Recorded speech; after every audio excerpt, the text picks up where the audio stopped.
bemorimiz Ergasheva Shahnoza manda 2018-yildan beri davolanyaptilar.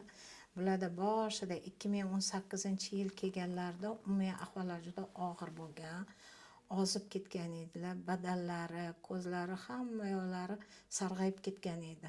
Hozir mana umumiy ahvollari qoniqarli, juda yaxshi rezultat olganmiz. Chunki bular juda namunali bemorlardan har doim qaysi paytda keling desam keladilar, yozib bergan dorilarni hammasini vaqti-vaqtida oladilar. O'sha kelganimda ahvolim juda og'ir edi. Hozir ancha yaxshiman, Xudoga shukr. Doktorlardan minnatdorman. Hammaliga yaxshi qarashdi, ayniqsa maliga bor.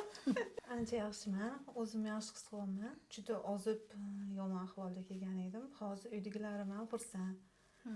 Vaqtida olib kelishadi yetkazib. Vaqtida bularni eng katta yutuqlari doktorga vaqtida kelib, vaqtida lecheniyalarni olib turadilar. Bir xil kasallik keladi, yo'q bo'lib ketadi. Yo'q bo'lmasa, boshqa doktorlarga murojaat qilaveradi. Unga borib ko'radi, bunga borib ko'radi.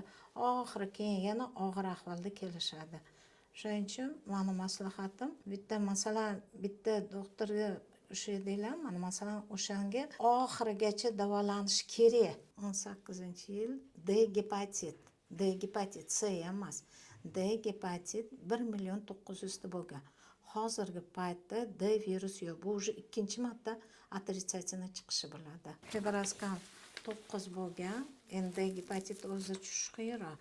9 bo'lgan, hozirgi paytda 4,5.